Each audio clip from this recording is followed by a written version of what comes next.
My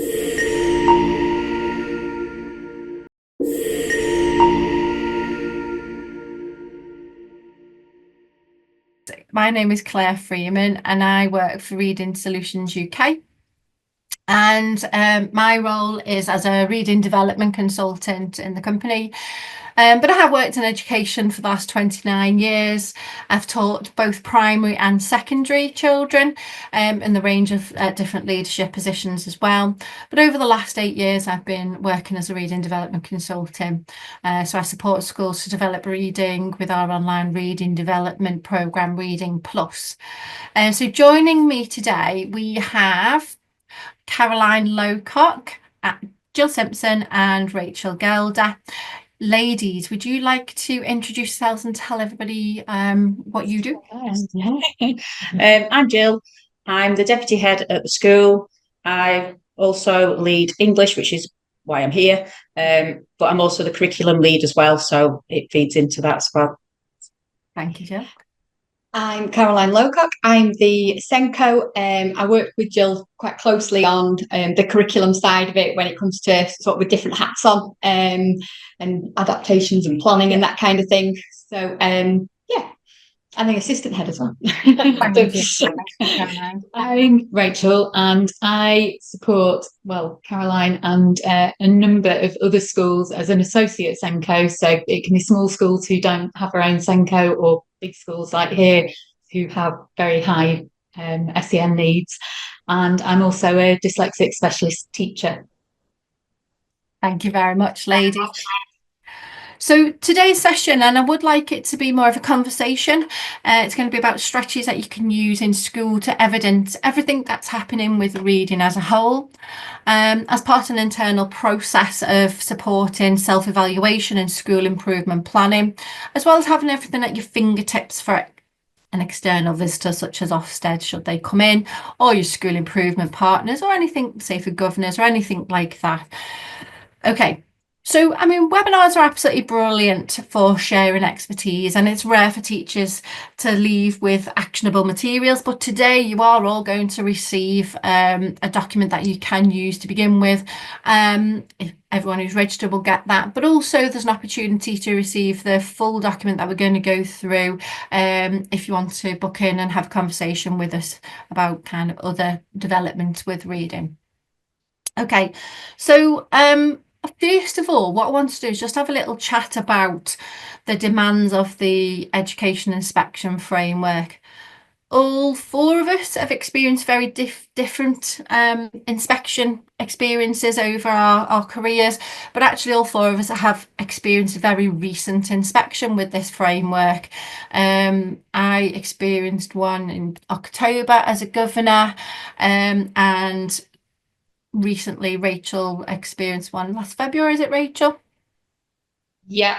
And then one here as well. Yeah, and then Caroline and Jill literally December, wasn't it, just before Christmas? So we've all had very recent experience with this framework, so it's quite interesting, particularly as well since the slight changes in how they're being judged, etc., and kind of the more teacher-friendly approaches to inspection, which will be interesting to go through. But some of the challenges that when we've been talking, we found out that some of the real challenges for reading where they're looking at is that making sure it's ambitious for all pupils, there's connectedness through the curriculum, and actually all staff are taking a lead with reading and working to achieve a shared vision, not just the English leads or the senior leadership team. So to make this process a little bit easier, we have created a tool for you to be able to use and adapt and apply within your curriculum. So I'm going to share my screen, and then we're going to talk about Ofsted itself and how you can apply it and how relevant it was during inspection. So this is what the document looks like. We've set it into 4 different categories. So the 4 different categories caters for the self-evaluation. So that's a standalone document, and you'll get this at the end of this session or next week when we send them all through with the recording. And what we look at, you can allocate ownership to certain people in school. So it's not just one person taking ownership. We've got a series of killer questions that you want to be making sure you understand and you've got a really true picture of what's happening in school. You can annotate your evidence here, and then you can rag rate it. So it's not about necessarily showing that everything is a green, but it's showing that you have a true picture of what's happening, and it can indicate where you might need some additional work. And you can sign it off and upload folders there. It then leads into, it's been broken down then into the 3 areas. So intention, implementation and impact. Similar thing, we've got the killer questions and you annotate it as you see fit. Shortly, we're going to go through, go with the ladies and look at how they've completed it in relation to their schools. And then we'll also, I'll talk you through how it can look as a Reading Plus user, as a teacher using Reading Plus, and how you can adapt it and use some of the data on Reading Plus to support any evidence that you might want to be collecting. So before we go into that, I would like to ask Caroline and Jill what your main concerns were, because I literally just had Ofsted. What were your main concerns? What you're most worried about going into the inspection? In fact, actually, Rachel as well. You go for it as well. I think it was just trying to preempt what questions they would ask. As a subject lead, you obviously know your subject incredibly well. And you know things like attainment and any schemes that you use, but just having it in a document like the one that has just been shown kind of just pulls everything into one place, and it makes you think about what's already there and perhaps just highlights areas that you need to develop just that little bit further. Yeah, and it was kind of having the confidence as well when you're going through it, and you're not sure of areas, but do I share that area of improvement with them? And it's having that confidence to actually go, no, this is where we actually sit as a subject, so in reading in this case, and being able to share that confidently, but knowing that it was going to be okay, because obviously, we're constantly reflecting on our practice, being teachers as we naturally do. And it was being confident enough to share that with them. Because that was a bit scary. We hadn't had an inspection for a long time. I think the honesty part of it is really important. Yes. Because you've got to actually say where you are as a school. There's no point trying to hide behind things, because Ofsted will pick it out. No. But like Caroline said, there's no harm in saying what your areas for development are, because that's you as a leader, knowing your school, knowing your children, knowing your teachers, and you can then say what you're doing as a result of that. So something like that's really good, I think. And I guess going on that, I think as leaders, you're kind of you're hoping that what you're sharing, and you've done all your monitoring throughout, the months, weeks and years building up to this inspection, you're hoping that what you're seeing is what then the inspector sees, so that as they're walking through lessons, as they're looking at books and whatever else they're going to get their evidence from, you're hoping that what you've seen is what there's that shared vision with the inspector at that point. Because we can talk about it later, but we did have a few hiccups on trying to show what the bits where we needed to get some more evidence and things like that. Yeah. Rachel, are there any things that you've been worried about leading into inspection? It's intimidating for everybody, isn't it? Yeah, it is.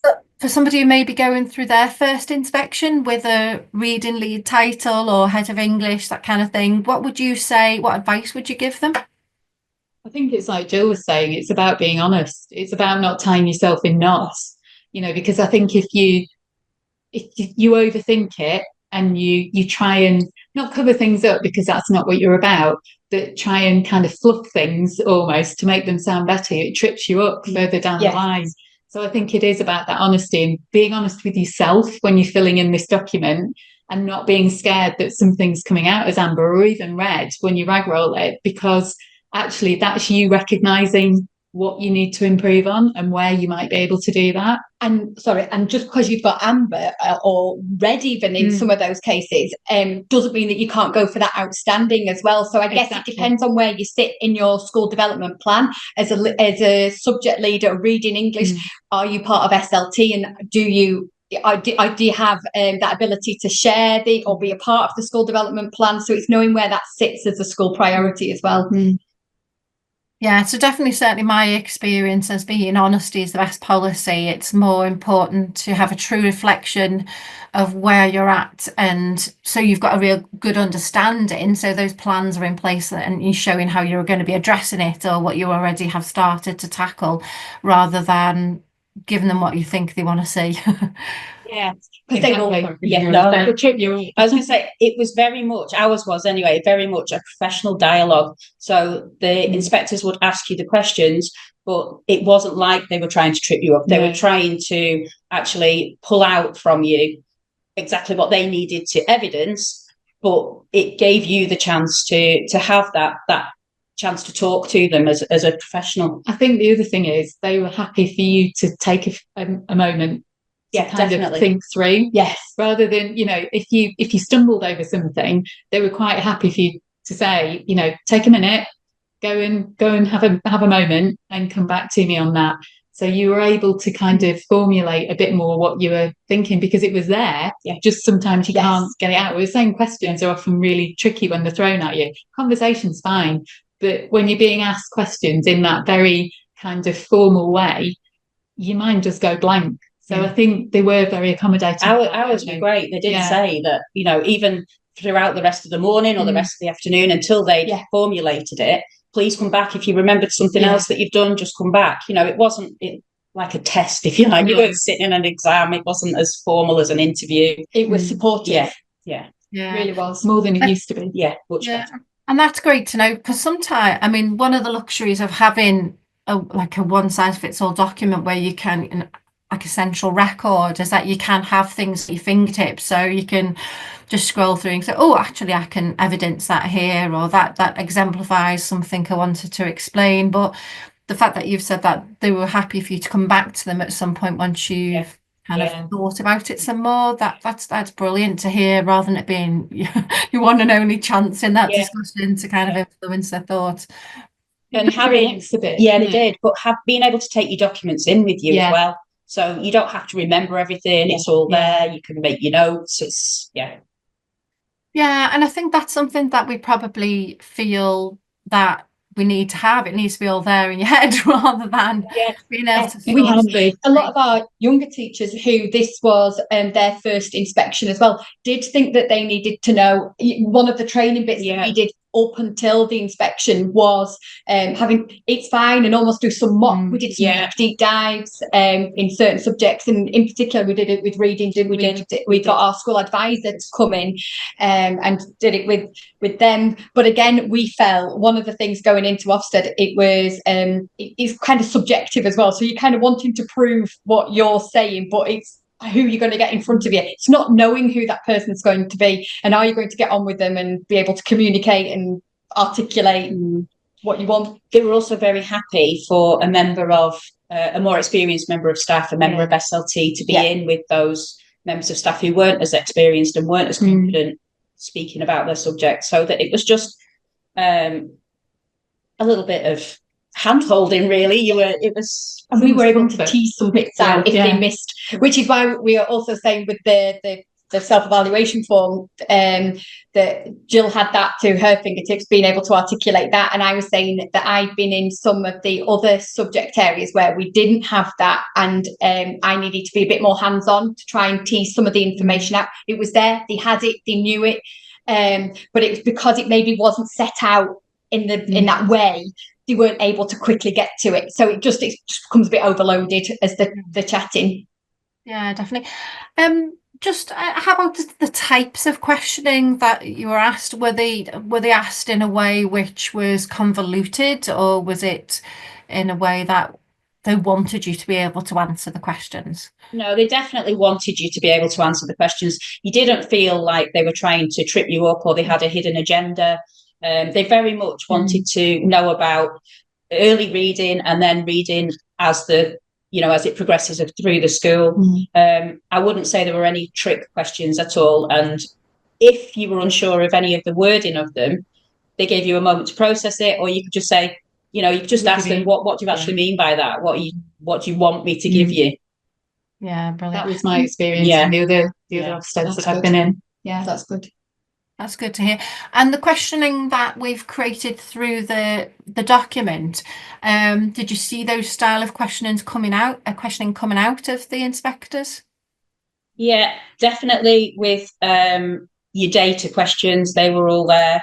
They wanted to know about starting points, so very much the early talk, and then leading on to early reading. The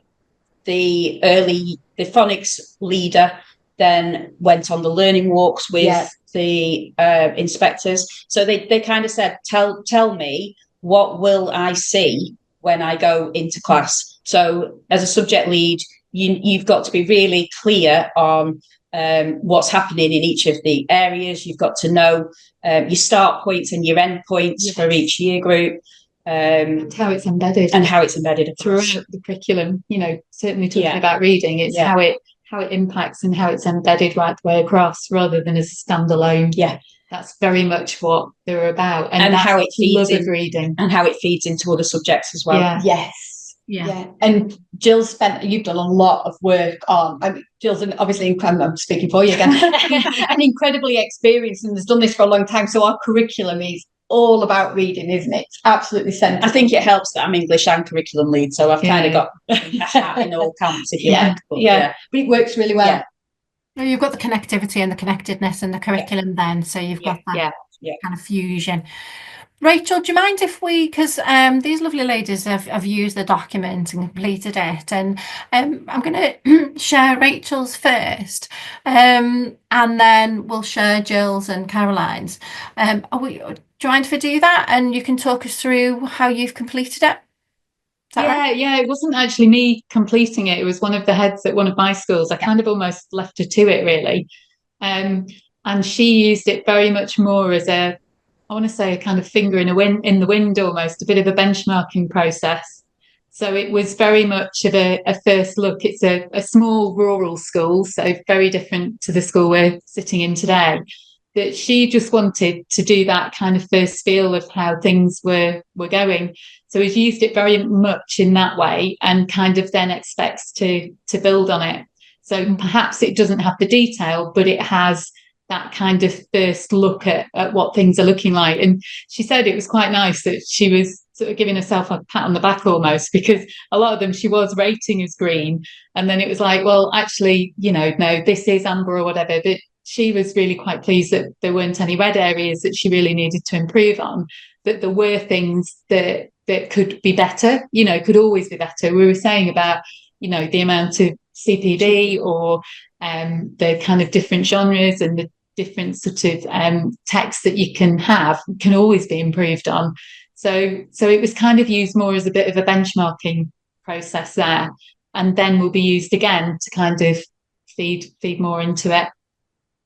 Do you know if the school has then gone off and kind of explored the kind of ranges of genres and things? Because for me, the way I see it fitting is this should then trigger the next steps with what you need to do to correct, make that into a green. So has that then informed? Yeah, in actual fact, it kind of almost all happened at once, because they've recently redone their library. So she'd already gone through the process of looking at, the local community, looking at the cohort, looking at the sort of, obviously, the curriculum and books that need to support that. So she'd already looked at that in the library. So I suppose in some respects it would have been great if she'd done this beforehand, but it kind of didn't work that way. But it did get some more questions going, and certainly with other staff got more questions going about it. So it would be perfect to do before you were going to embark on doing something like that.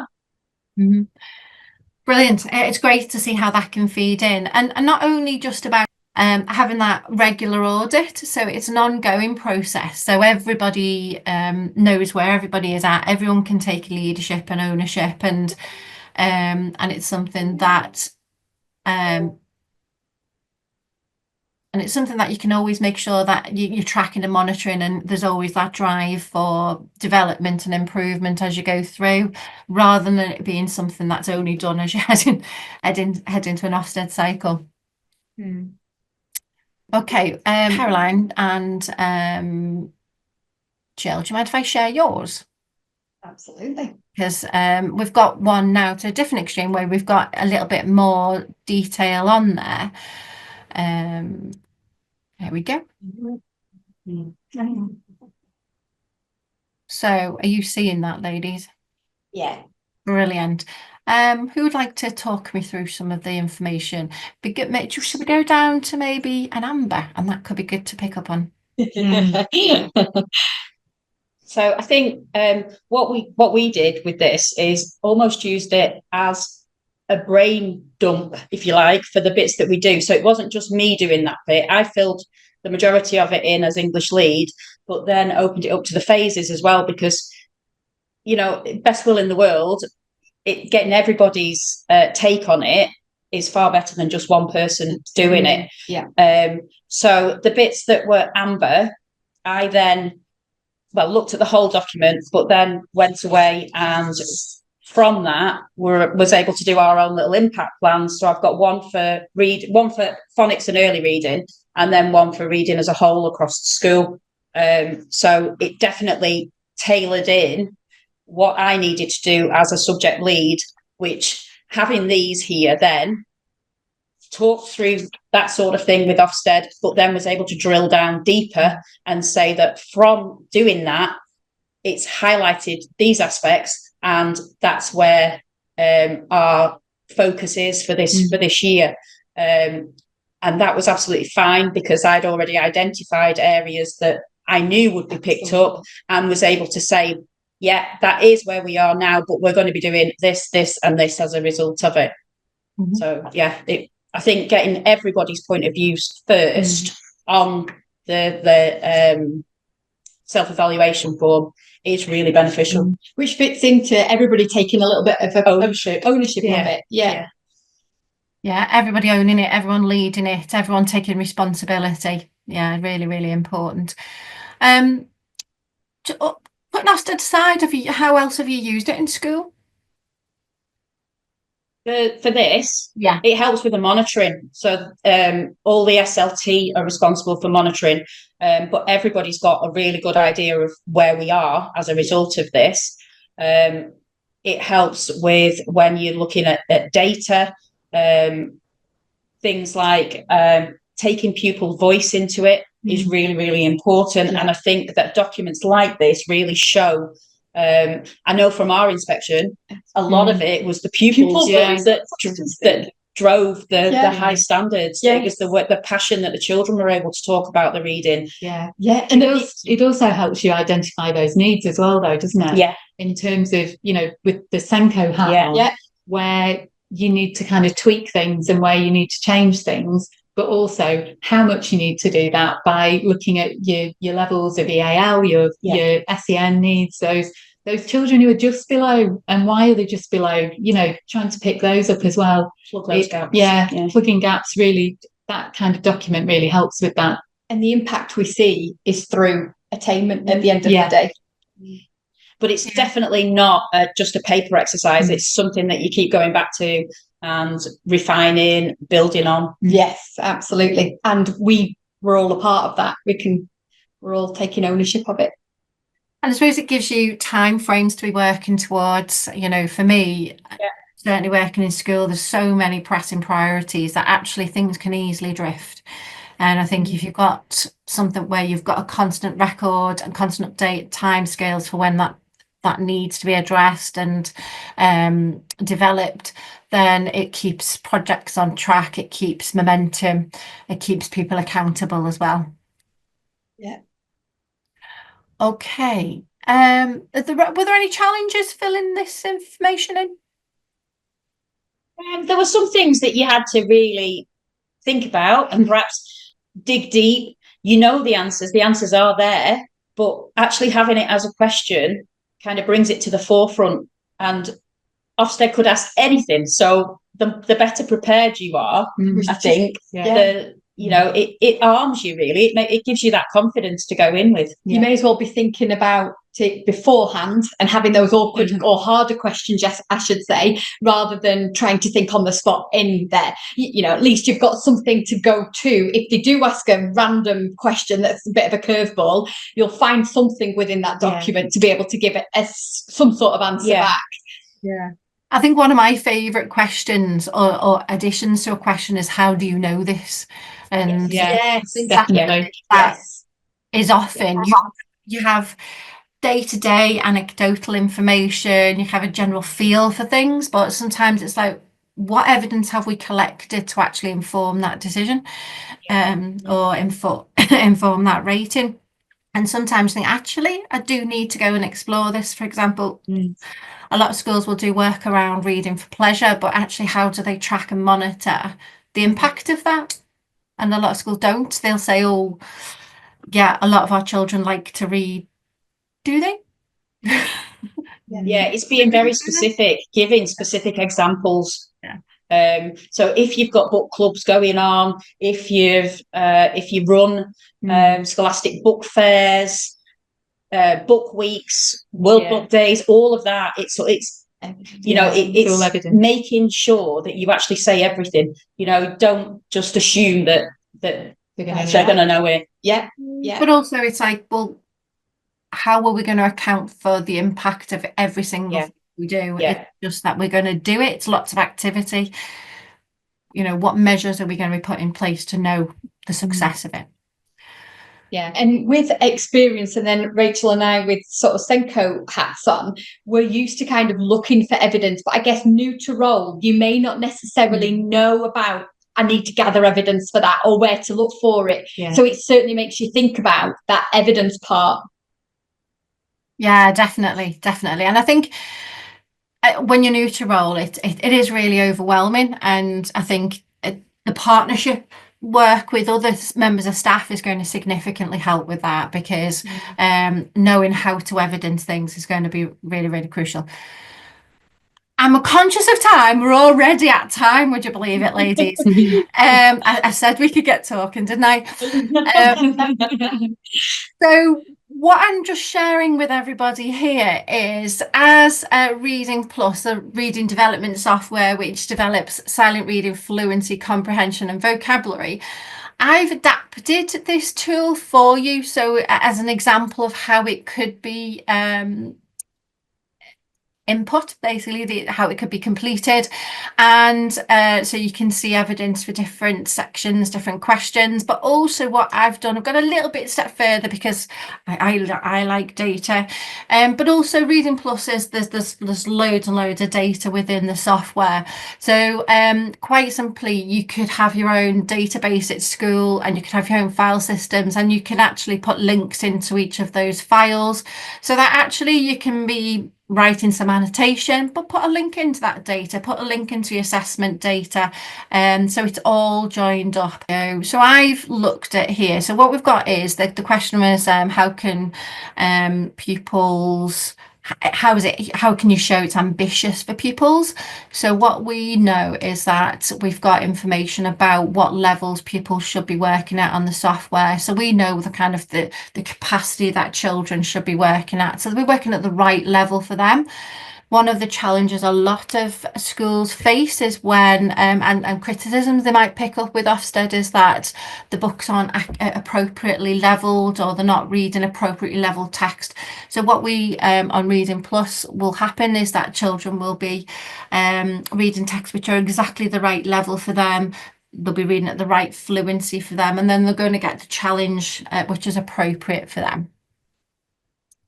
I'll click on one more thing and then we'll wrap up. So what we've got here is some evidence, so you can track. One of the things that Jill said before, it's really important to have evidence from starting point to end point, or starting point to point where they are at that time of year. So you can click on here, and what we can see here is data that you will see at on Reading Plus, so you can track progress in fluency gains, you can track progress in level gains in terms of comprehension. So there's lots and lots of different materials that you can track and evidence. When you click into an individual pupil, you'll be able to see like loads and loads of information. I'd like to say thank you very much for helping us out with this. It's been a real pleasure to speak with you and to hear some of your experiences. Are there any take-home messages that you'd like to leave with everybody else who's going to be listening? Yeah, Jed, don't panic. Be honest. Know your stuff. Use your document and know your stuff. Use your document and know your stuff. Brilliant. Great stuff. Okay. Thank you very much, everybody. Thanks for joining. Thank you. Thank you. Thank